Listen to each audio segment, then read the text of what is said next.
Welcome to Inspiration and Transformation from the Banks of the Ganga with Sadhvi Bhagawati Saraswati, an American sannyasi living at the Parmarth Niketan Ashram in Rishikesh, India. Sadhvi is president of the Divine Shakti Foundation, a charitable organization bringing education, vocational training, upliftment, and empowerment programs to women and children.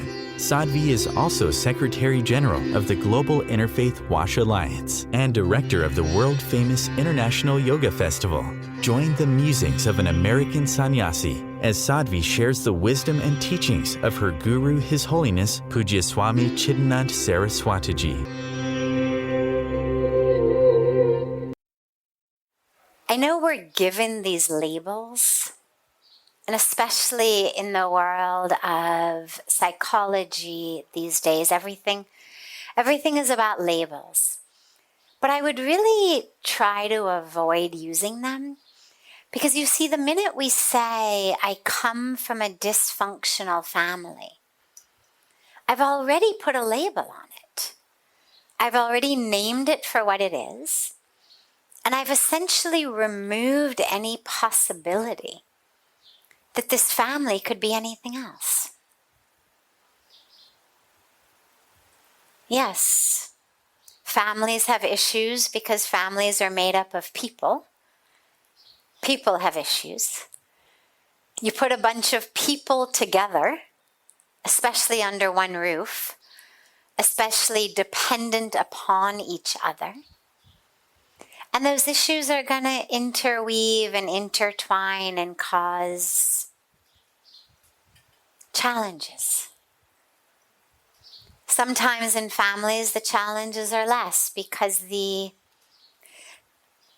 elders of the family, whether the elders are grandparents or the elders are parents, whatever our family structure may be, when the elders of the family are deeply embedded on a spiritual path, or who have done a lot of their own work, well then individual issues tend to get addressed at sight. So for example, if you've got parents who are deeply spiritual, have done a lot of their work, when their children have very normal issues, the way kids do, the parents are going to address those issues in ways that help the child grow and blossom,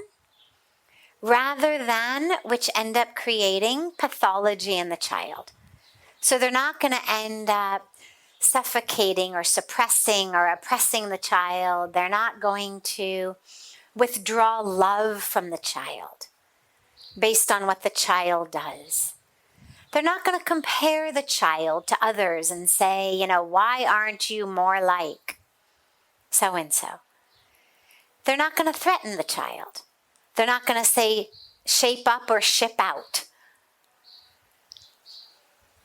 But when we don't have parents who are like that, we end up in a situation where everyone's own issues sort of trigger each other's.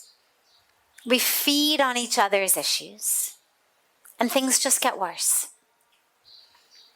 Then we end up like the person who asked the question, not speaking to each other, even if we're a few feet apart. The way to bridge these gaps is not easy, but it's actually quite simple.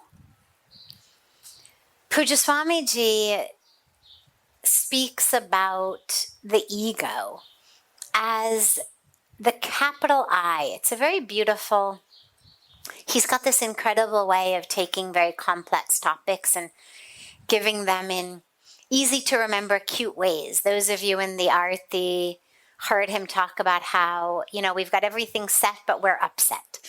So in the same way, he has a beautiful teaching about the capital I as this representative of our ego, being, of course, vertical, and therefore standing as a as a wall between us.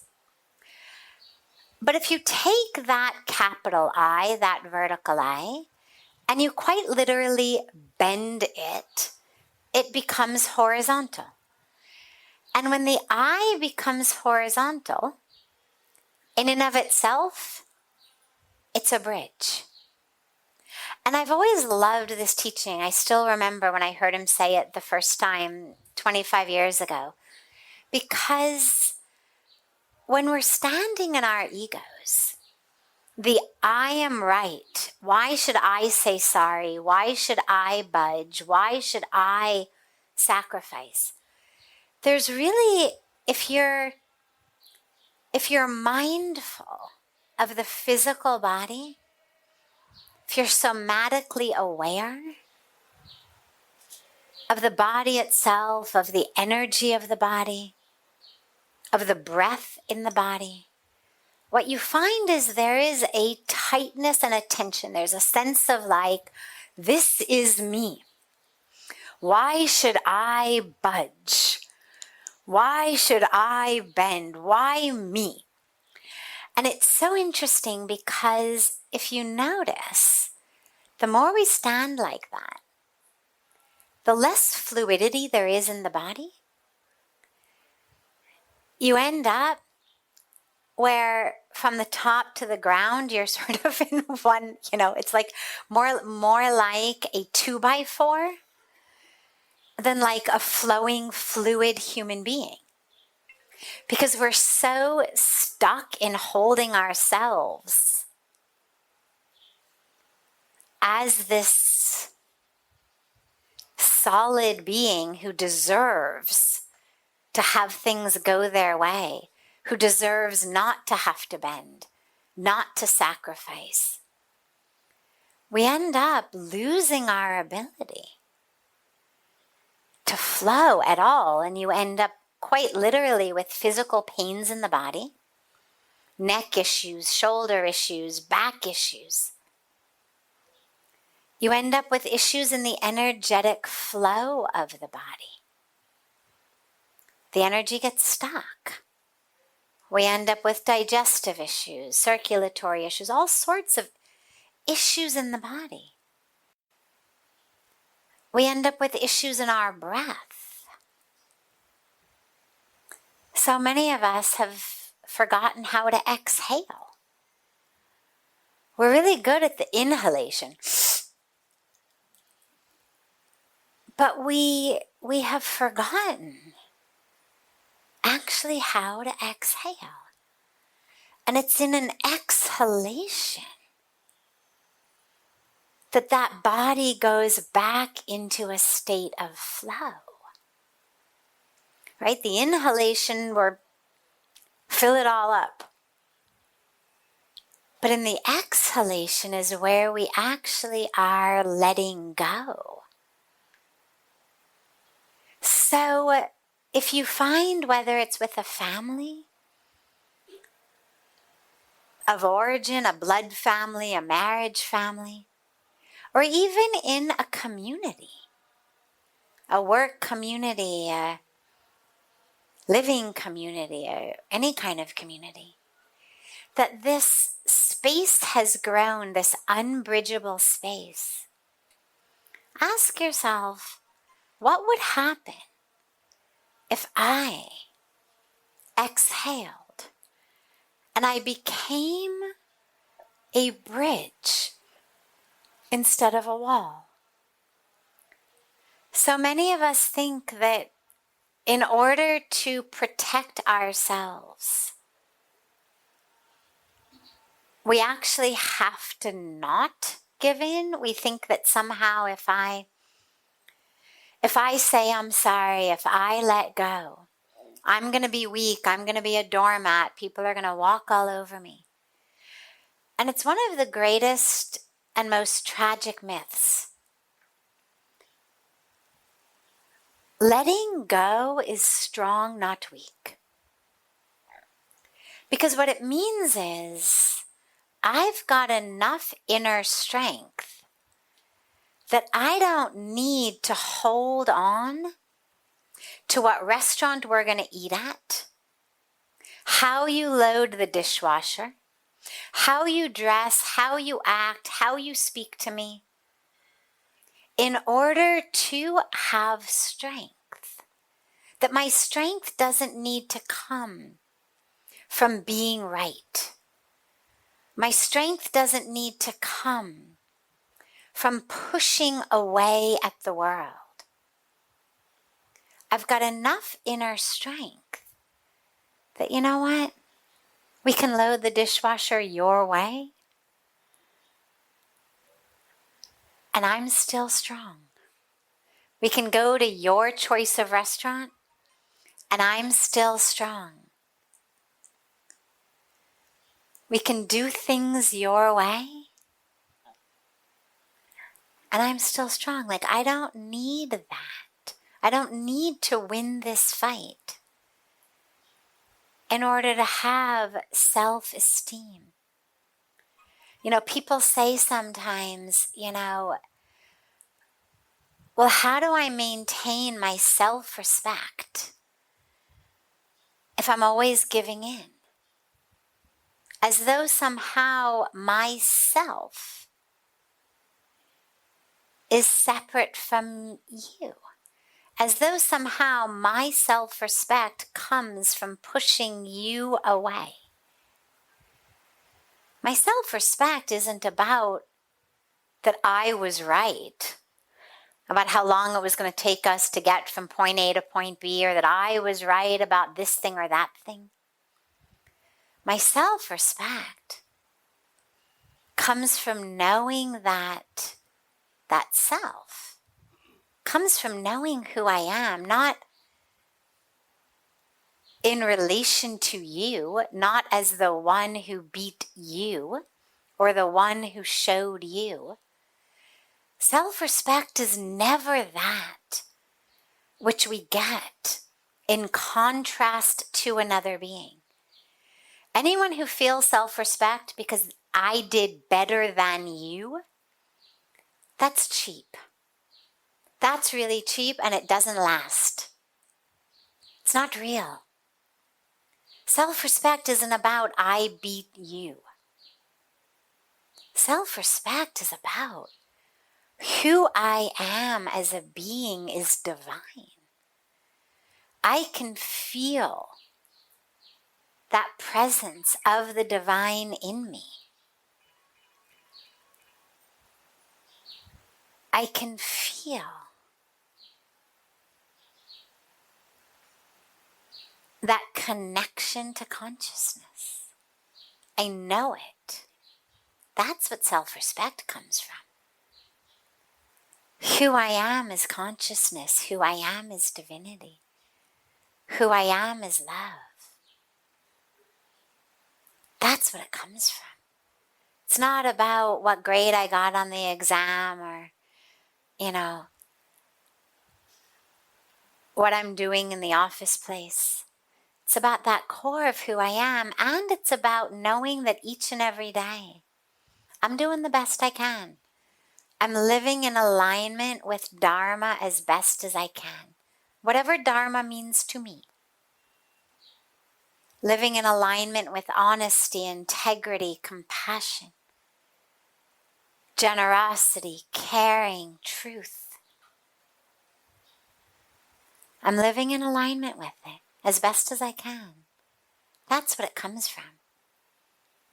So don't think that you need to be a wall instead of a bridge in order to maintain your self-respect.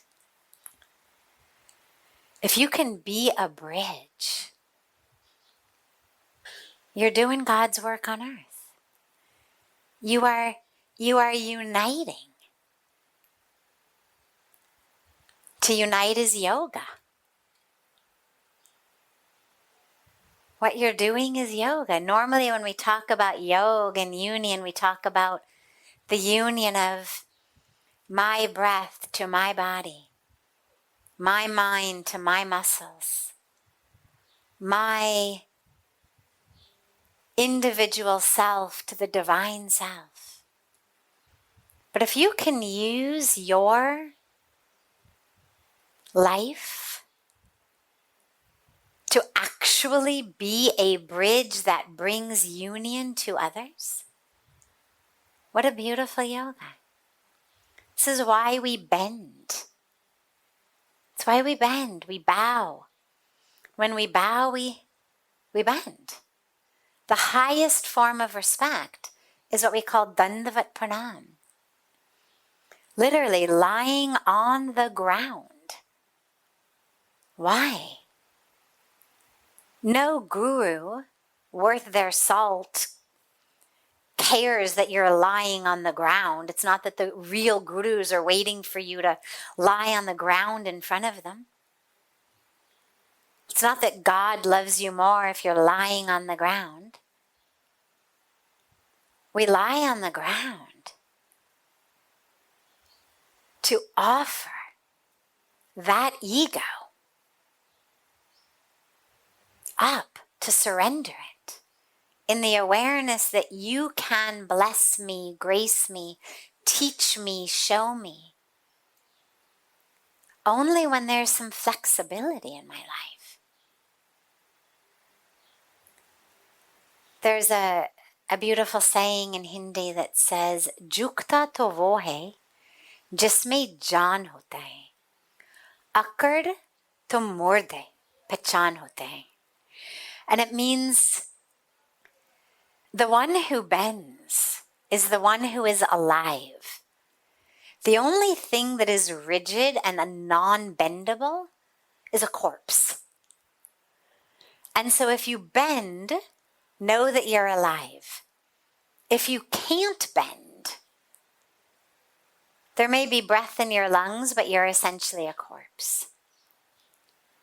So yeah, bend your ego and be that bridge for the family. Be the one. You know, there's that beautiful story.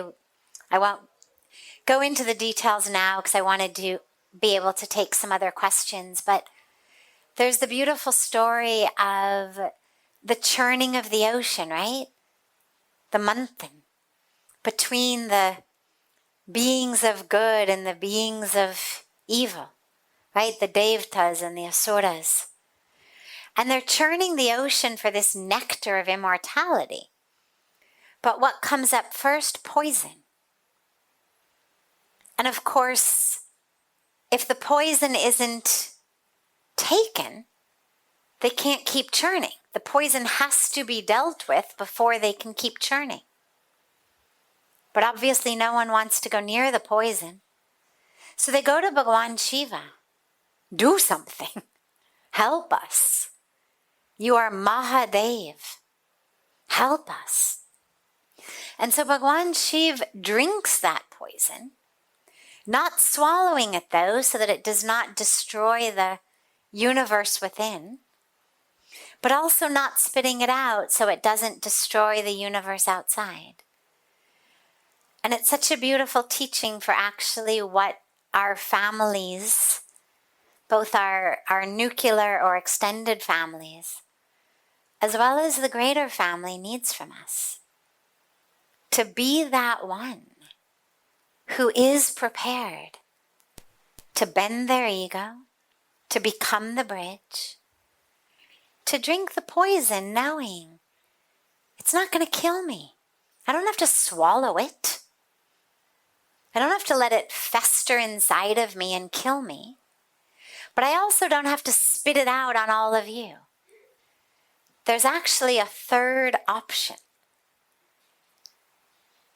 And this is where it's said that Bhagawan Shiva, after drinking the poison, came here to these Himalayas and sat and meditated. It's a beautiful mandir just a little bit up in the mountains from us called Nilkand, which means blue throat. And it said that that's where he came after he drank the poison and held it in his throat to come and meditate. So you can bridge those gaps by being the one to be humble, by being the one to say, I'm sorry if the family's not speaking to each other. Be the one to speak first. They're not speaking to you, okay. But you can speak to them.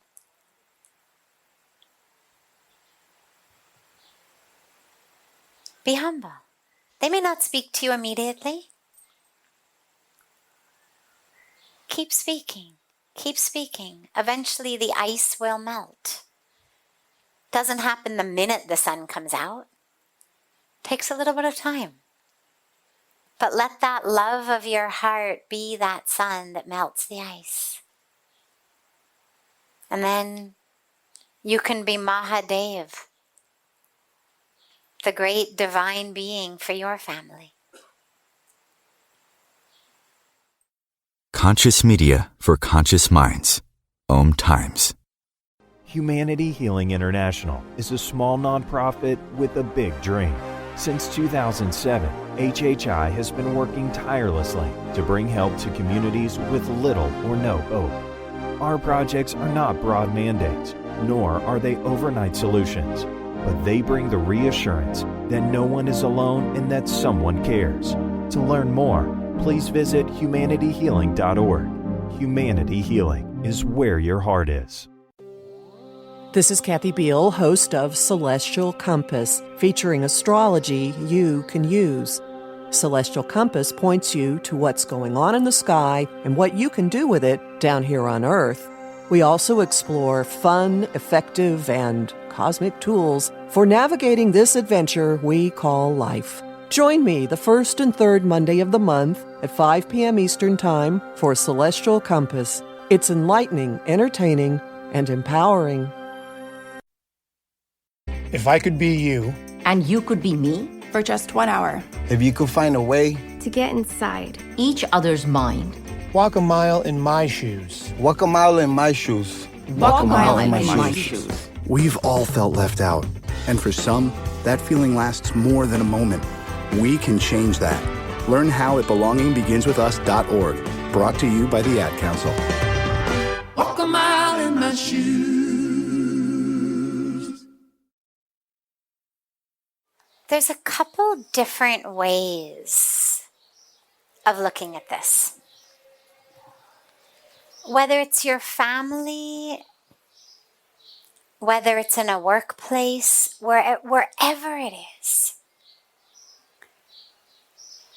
One way to look at a situation like this is from the level of our highest purpose on earth, which is to know and experience the truth of who we are as divine, as one with God. And whether we're being thanked and appreciated, whether we're the one who always does the dishes, or whether someone else helps out sometimes, whether we are the one who does all the work, who's always giving, or whether it's more of a give and take, regardless of that situation.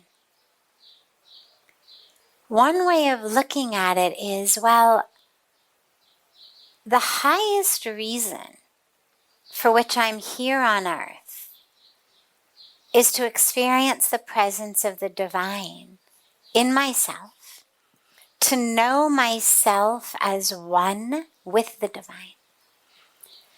And sometimes that opportunity comes in just unappreciated service, in just giving and giving and giving.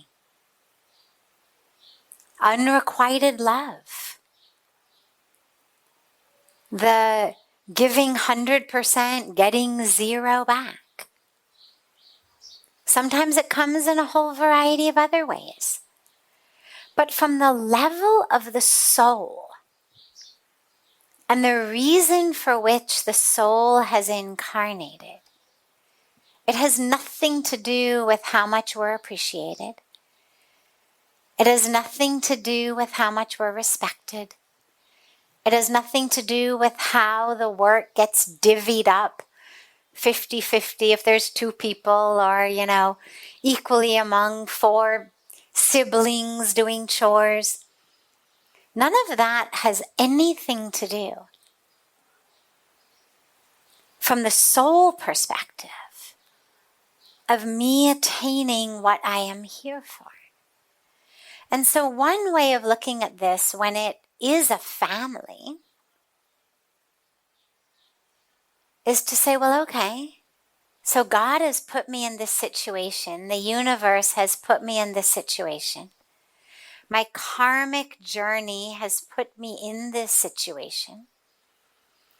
Clearly, my work is to be done in this situation. And that whatever they are giving me in terms of the lessons, the challenges, the teachings, the opportunity. Because when you get really appreciated and loved and everything gets divvied up really fairly, there's actually much less of an opportunity to go within and do the deep work. There's nothing pushing you within. When everything on the outer levels is going exactly according to what our ego self wants, well, then there isn't any discomfort. And when there isn't any discomfort, nothing pushes us deeper. But that's not what we're here for. We didn't take birth to keep our egos comfortable. We're not here, this life, these breaths, are not here as just a package to give the ego as much joy and comfort as we possibly can. We're here to house or hold or be a vehicle of the soul on its journey. So I would say, allow yourself, on the one hand, to look at this experience from the perspective of the soul's journey. This is where you are. This is what has been given to you. How can you, in this situation, doing most of the work, getting very little in exchange, a sort of Cinderella syndrome, how in that circumstance can you find and experience that presence of the divine within yourself? Because that's critical. That's the deepest and the highest level, is how can I, in whatever the universe throws at me, how can I realize in that my highest calling?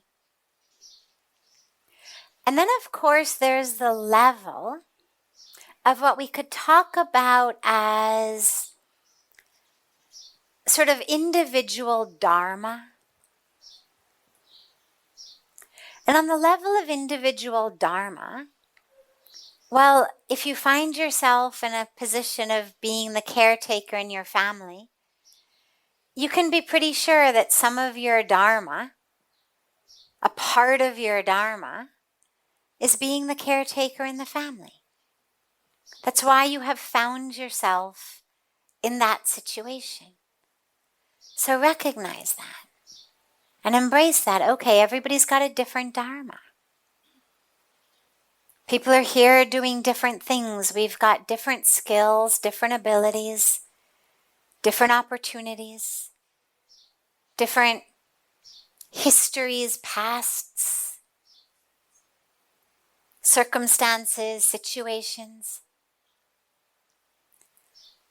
The greatest crime we can commit against our own self is to try to compare our dharma with someone else's. Why do they get to live like that and I live like this? Right? Why do they have that situation and I have this situation? Well, we all have different situations. And there's opportunity, beautiful opportunity, and there's challenge. And we look at that. I mean, many of you know that my mom had a very bad stroke last year. And I went back to America. I spent 7 months there. The longest I've been out of India in 25 years.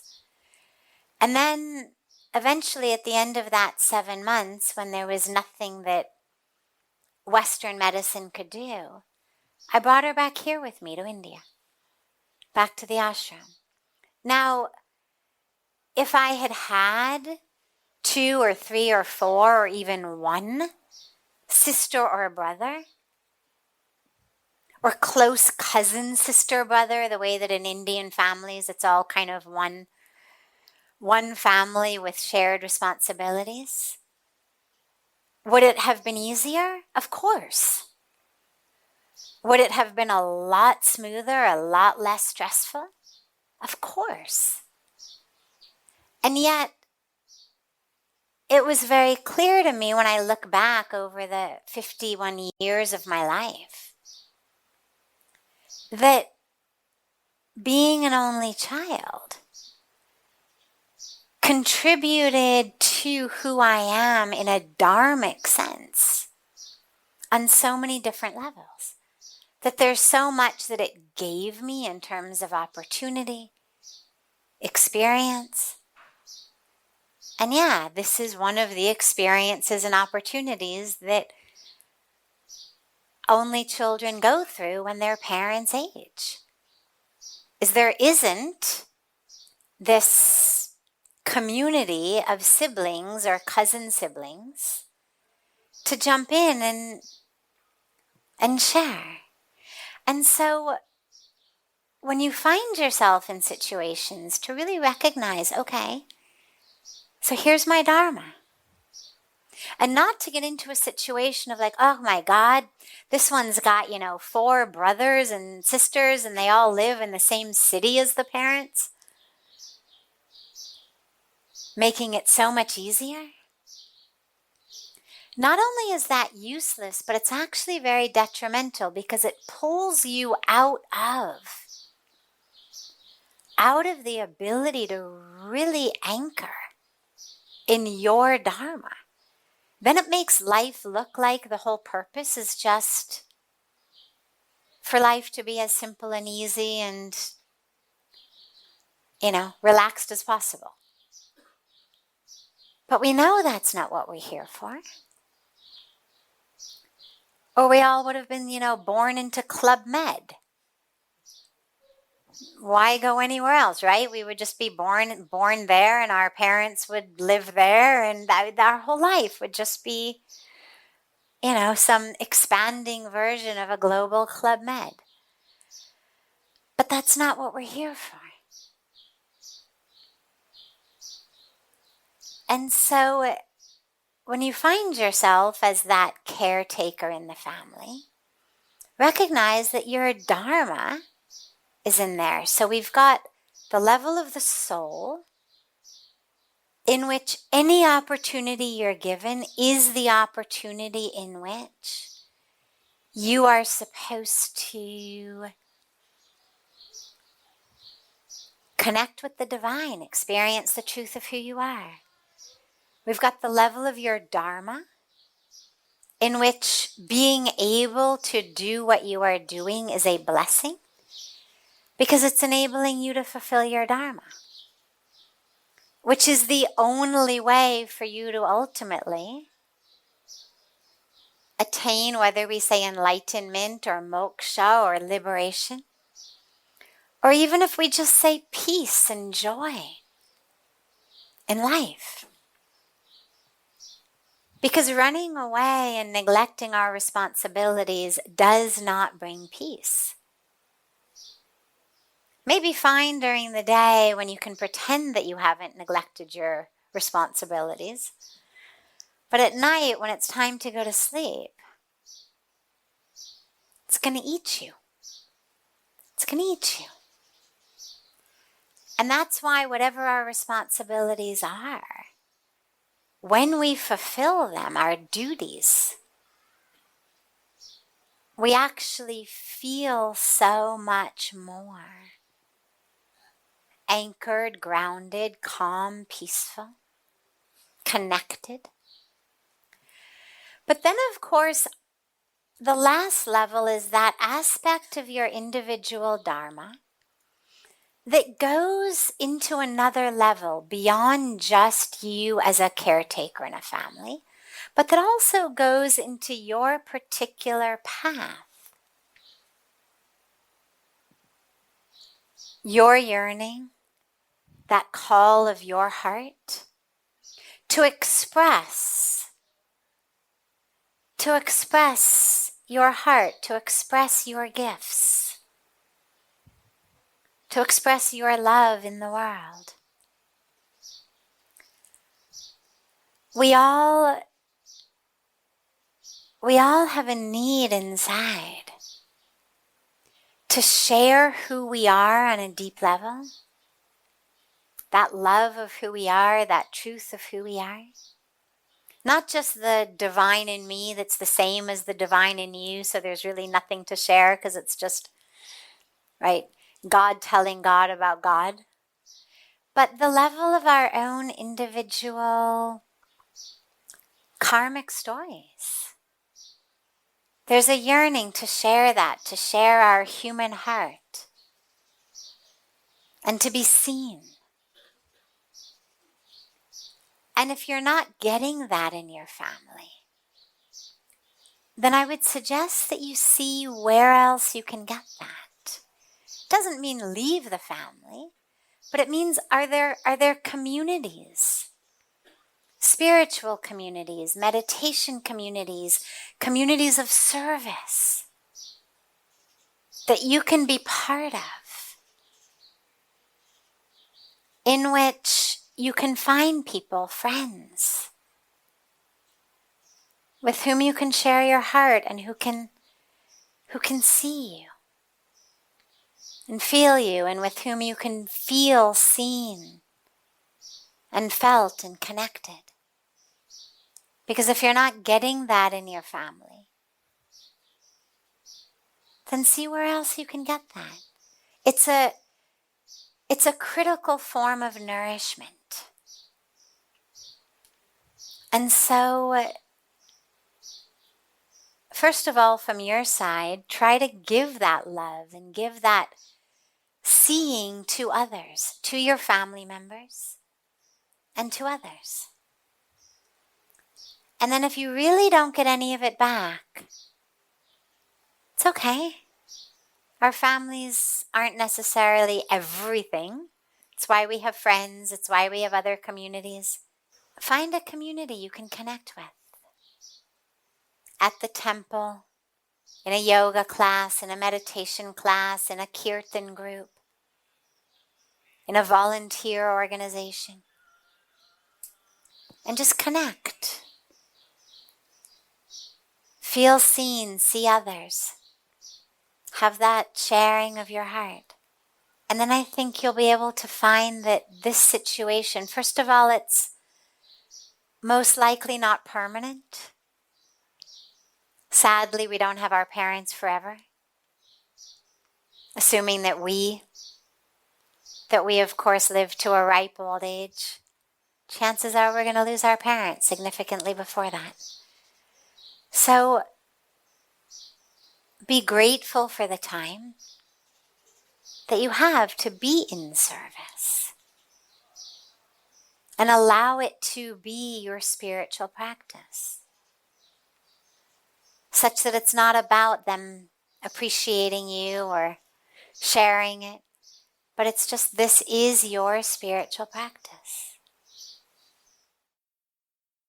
The Real Conscious Connection. OMTimes Radio. IOM FM. Ascending Hearts is no ordinary dating site, but a spiritual dating site with a purpose, to link you with your soulmate. We engineer the serendipity so you can trust that you will attune with someone that has the same matching vibration as you. Ascending Hearts, the conscious dating site for the spiritually aware. Try Ascending Hearts for free. AscendingHearts.com. Grab a cup of tea or a glass of wine and tune in for Inspired Conversations with publisher Linda Joy on Tuesdays at 2 p.m. Eastern. Linda creates sacred space for leading female luminaries, empowering authors, heart-centered female entrepreneurs, coaches, and healers. A soulful venue where guests openly share the fears and obstacles they've overcome, wisdom and lessons learned, and the personal journey that led them to the transformational work they do in the world. Inspired Conversations to empower you on your path to authentic, soulful living. You came across someone struggling with hunger. How would you recognize them? Would you notice an 8-year-old girl who's not excited for summer break because she may not be having lunch again until September? Or a war veteran who's having a hard time landing a job and getting back on his feet? I am the 1 in 8 Americans who struggle with hunger. I am hunger in America. Hunger can be hard to recognize. Learn why at IamHungerInAmerica.org. Brought to you by Feeding America and the Ad Council. We've got the aspect of vegetarianism, but then we also have the aspect of what we call right livelihood. In the Hindu tradition, we speak a lot about dharma and duty. In the Buddhist tradition, they've made a lot of wonderful lists.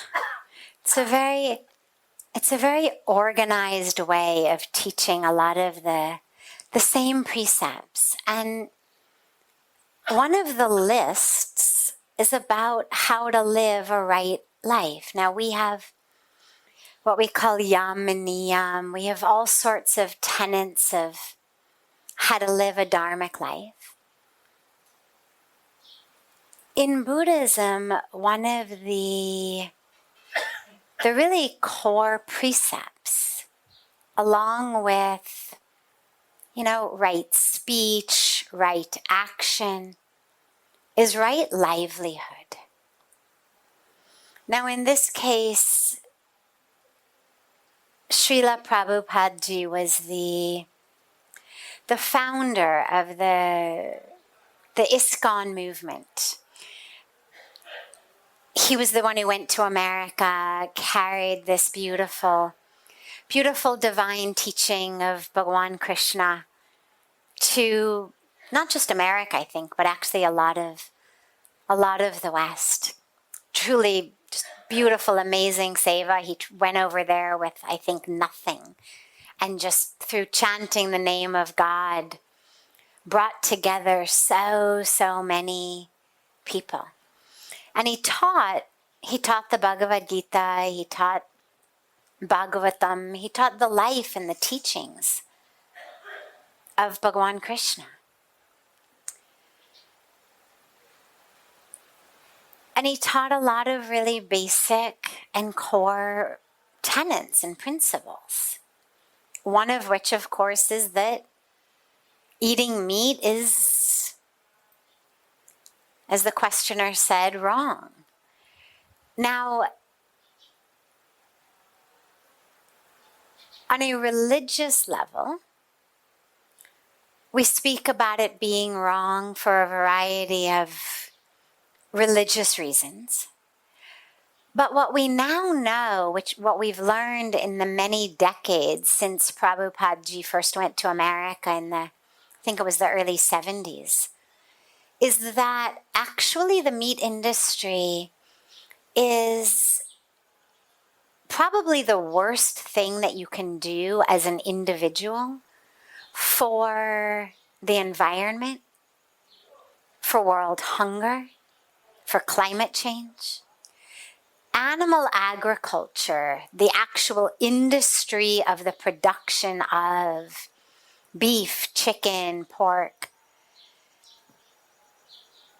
is the single greatest contributor to global warming. This is as of a United Nations report. The UN did a report called Livestock's Long Shadow on how the meat industry, the way that so many acres are cut down of trees in order to graze cows who will become hamburgers and steaks.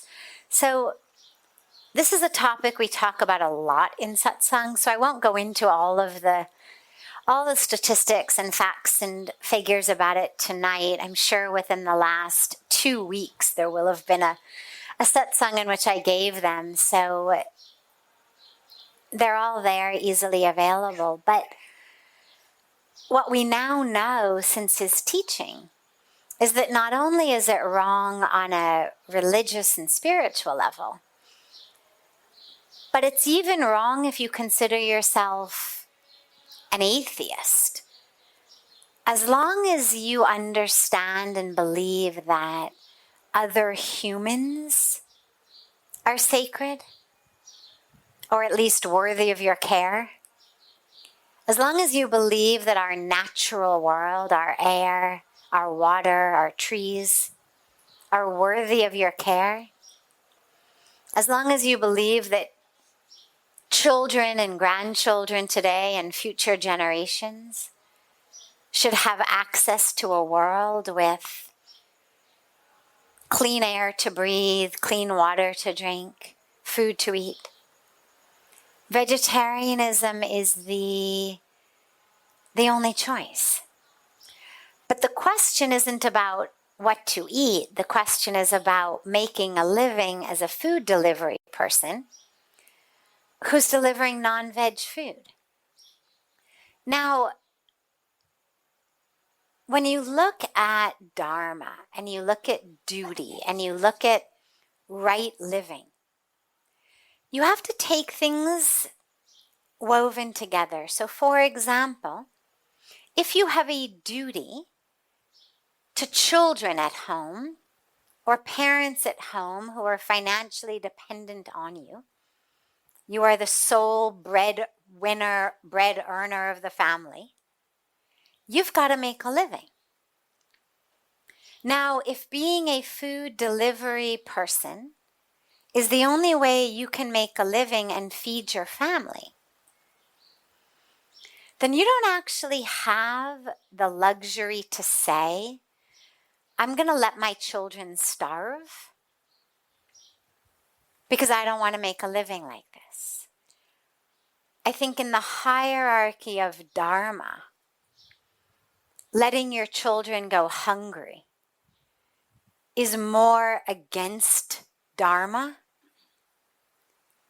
than being a delivery person who happens to also deliver non-veg food. But assuming that you're not in a situation where that's the only way you can put food on the table, I think it's really important for all of us to earn that which sustains us, whether we are actually earning money and buying things, whether we are working in a situation where we're being housed and fed in exchange for work, whatever it is, in whatever way that sustenance is coming to you. I think it's critical that we do it all, however we do it, in alignment with dharma. And so, of course, that includes not stealing from your company, right? It includes not cheating on your time card. It includes not stealing someone else's work, not lying to your employers or your employees. But then there's the level of dharma in the work that you do. And I think that being able to sustain ourselves in alignment with dharma is really critical for living a deeply peaceful and meaningful life. Because if you're working in a factory, let's say, or a corporation, let's say you work in the offices, the corporate offices, you're a low-level clerk or you're a high-level VP or CEO. Either way. And that company has got factories that it's running in third world countries where women and children are working in sweatshops so that the materials can come in cheaper, so the company can make more money. Now you may say, I only deliver the mail, or I only wash the windows, or I'm only the secretary. Like, I don't have anything to do with who gets hired or fired or employed or what they're paid. But nonetheless, through the hours of your day, even if all you're doing is delivering the mail, that company is sustaining itself. And as that company sustains itself, the women and the children are being oppressed and repressed and harmed. And so in the same way that we use our money, our dollars, our rupees, our euros, to buy products that are in alignment with our beliefs. So for example, we don't buy products that are tested on animals. Who wants something that had to pass tests by being rubbed into the eyes of bunny rabbits or rubbed on their skin? Like, why? There's so many natural, friendly, earth-friendly, animal-friendly brands of shampoo or conditioner or soap or moisturizer or whatever it is that we're using, that they test all of this stuff on animals. Well, we buy non-violent options. We use our money to support that which we believe in. We don't buy from companies who are employing women and kids in sweatshops as slave laborers. We don't buy from companies who are polluting our air, our water, our soil. Because by putting money in their company, you are supporting the company. By buying the goods, you're supporting the company. But we don't choose only with our money, we also choose with our time. I mean, out of personal resources that we have, we've got our time, we've got our abilities, our skills, and we've got our money. I mean, that's really on a pragmatic level, not the level of love and blessings and joy, but on the very tangible, pragmatic level. There's three things that we have to move through the world with: our time, our abilities, our money. And you really want to make sure that all of those are in alignment with what you believe in. If you're bringing home money from a company that you know is harming the world, that's not going to sit right with you. So when Buddhism speaks about right livelihood, they're not talking about it just from a karmic standpoint of, be careful what sort of karmic fruits you're getting. They're talking about it from a very deep standpoint of your own awakening, your own enlightenment, your own nirvana. How can you be progressing toward nirvana, toward samadhi, toward enlightenment, if through your life and your choices there's suffering? And so I would say to the questioner, there's a reason that this has arisen in your life, in your mind, in your heart. Surely there are other, delivering food is a low-skill profession. Surely there are other low-skill professions that you could get. And if you can't, if you've tried and you can't, then keep doing it, because your first dharma is to put food on the table. But keep looking. Or maybe try to get some skills that you can use for skilled work. Then, of course, you will end up being more fulfilled also in your life. And you won't have these burning questions of whether your time, your skills, your money are going into something that's harming our planet. Because we always have choices. And we should make our choices in alignment with what we believe. This brings to a close this hour of inspiration and transformation. Thank you so much for joining me. I'm so glad to be together with you all each week. And I look forward to being together again next Thursday, same time, on OMTimes Radio.